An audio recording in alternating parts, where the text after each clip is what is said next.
O Senhor esteja convosco. Ele está no meio de nós. Proclamação do Evangelho de Jesus Cristo segundo Marcos. Glória a vós, Senhor. Naquele tempo, Jesus e seus discípulos chegaram a Betsaida. Algumas pessoas trouxeram-lhe um cego e pediram a Jesus que tocasse nele. Jesus pegou o cego pela mão, levou-o para fora do povoado, cuspiu nos olhos dele, colocou as mãos sobre ele e perguntou: estás vendo alguma coisa? O homem levantou os olhos e disse: estou vendo homens, eles parecem árvores que andam. Então Jesus colocou de novo as mãos sobre os olhos dele e ele passou a enxergar claramente. Ficou curado e enxergava todas as coisas com nitidez. Jesus mandou o homem ir para casa e lhe disse: não entres no povoado. Palavra da salvação. Glória a vós, Senhor.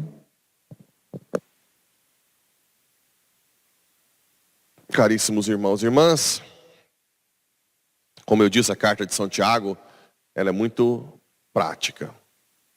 Vale a pena ler também umas 10 vezes.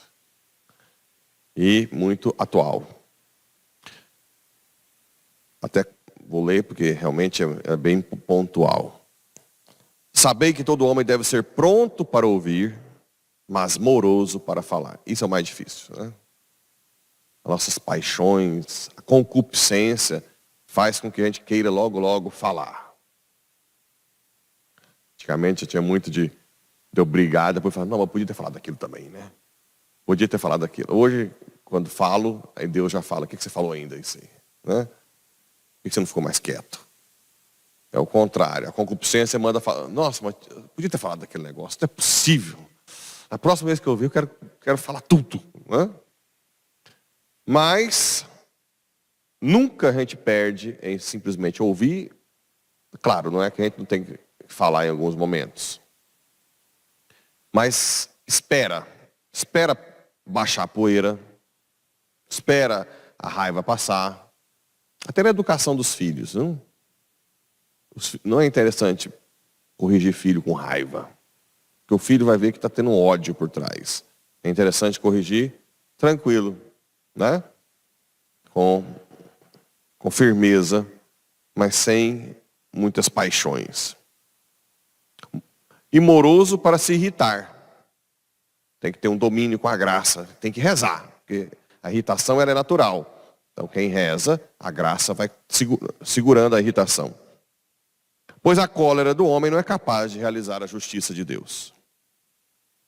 Rejeitai toda impureza, calma, e todos os excessos do mal, mas recebei com humildade a palavra que em vós foi implantada, que é capaz de salvar as vossas almas. Né? A palavra de Deus, P maiúsculo. O que é a palavra de Deus maiúsculo?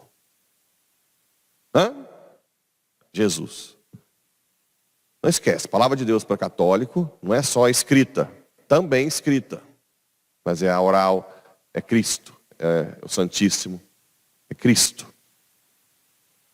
Todavia, sede praticantes da palavra, e não mero ouvintes, enganando-vos a vós mesmos, né? Não adianta ter contato com a palavra e não praticar, não colocar em prática. Nós somos seres de atos. É aquilo que eu falo também com amor conjugal ou amor familiar. Ah não, mas não precisa não, padre. Ele está cansado de saber que eu amo ele. Ou ela está cansada de saber que eu amo. Amo ela, amo ele. Né? Que eu a amo, que eu amo. Ninguém fala mais certinho.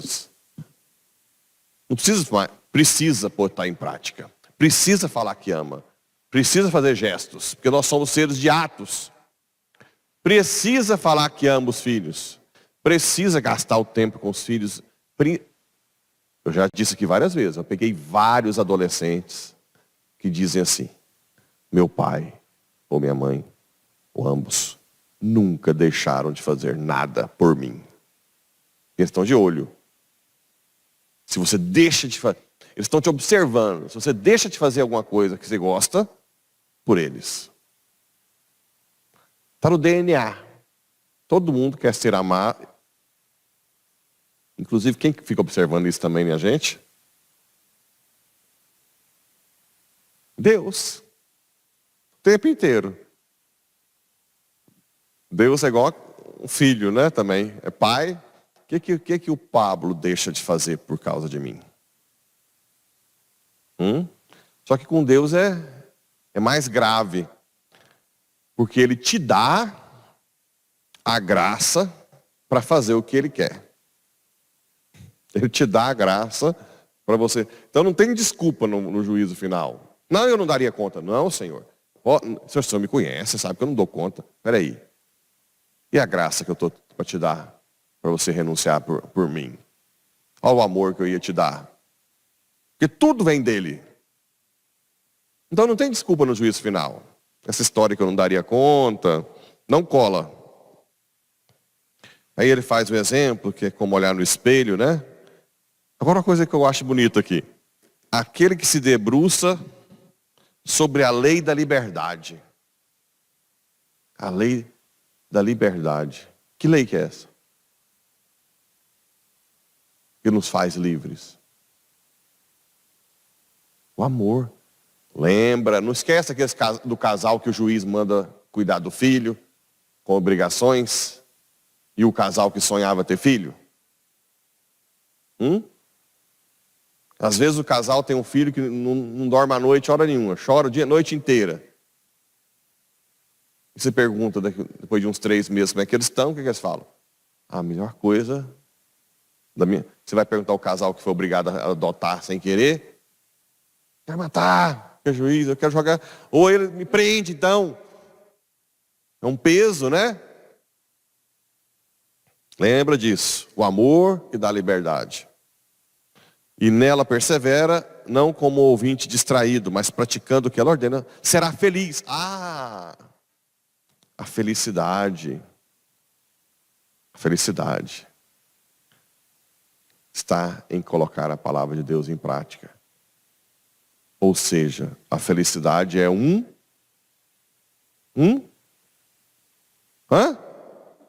dom de Deus. É a única forma que a gente pode ser feliz nesse mundo. Porque senão, quando você perder quem você ama, quando você ficar doente, quando você ficar sem saúde, sem nada, você vai perder a felicidade.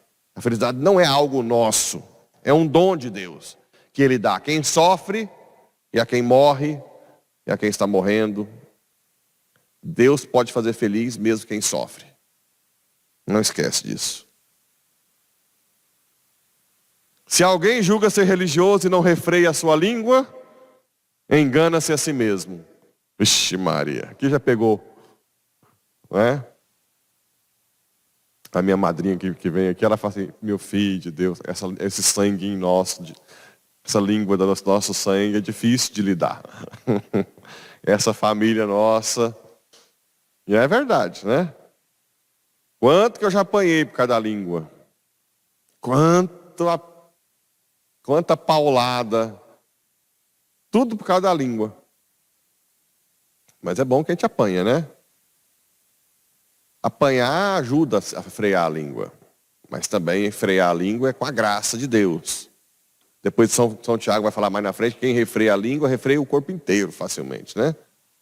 A língua é o mais difícil. Com efeito, a religião pura e sem mancha diante de Deus é esta: assistir os órfãos, as viúvas, aí vem os atos de caridade, nas suas tribulações. Não se deixar contaminar pelo mundo. Aqui ele usa a mesma expressão de São João. O mundo, não o mundo como se fosse o mundo do pecado, né? O mundo do egoísmo. A carta de São Tiago é maravilhosa.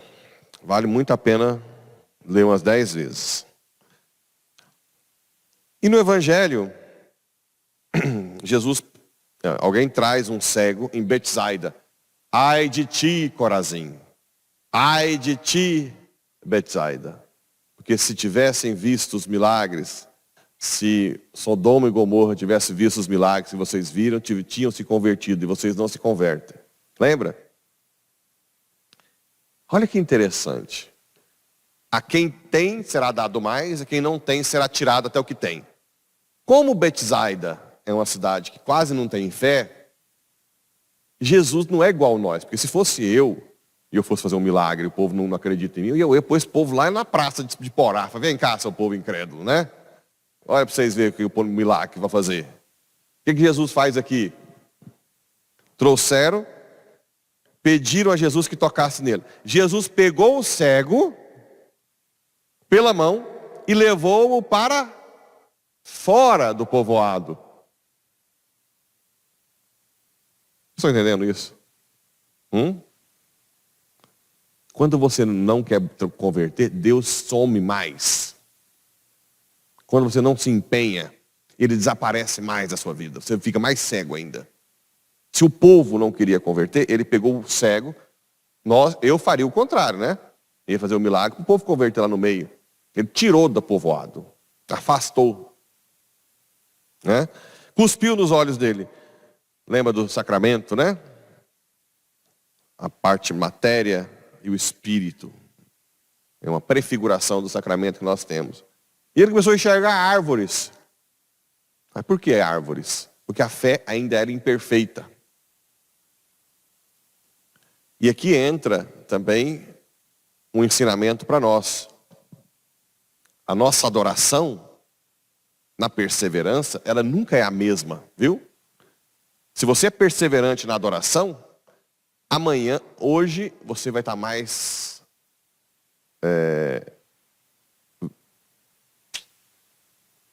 iluminado intelectualmente do que ontem. Existe uma progressão. Se você mantém como cego, continuou em contato com Cristo, até sua fé aumentar e as coisas ficarem mais claras. Então, nunca a adoração é a mesma. Sempre você vê o mundo com mais clareza, com mais fé. Sempre você cresce. Sempre você olha o passado e fala, nossa, mas como que eu fui tão bobo? Como que eu era tão tapado? Você não tem essa noção, não? Eu olho para trás, gente, não quero falar mal, mas gente que forma em medicina e é tapadinho. A faculdade não ensina. Pensa num tapado que eu era. Hoje eu estou menos por causa de Deus, né? Mas é uma tapadice. Hoje eu entendo, porque é que não dá sabedoria. A sabedoria vem da educação familiar e da oração, porque o resto sai. E tem cada topeira, doutor. Meu Deus do céu. Ensina os filhos a fé, pelo amor de Deus. Ou pode até ter dinheiro, ter doutorado, mas vai ser sempre uma topeira que não vê nem árvore na frente, cego, né? E depois Jesus toca de novo e ele vê claramente. Quanto mais você toca Jesus, mais você vai vendo com os olhos da fé. Que Deus nos dê a graça da perseverança na oração, nos sacramentos, na confissão, na adoração, para que nós possamos cada vez mais crescer na fé, frear a língua, colocar os mandamentos de Deus em prática, amar até doer. Assim seja. Amém.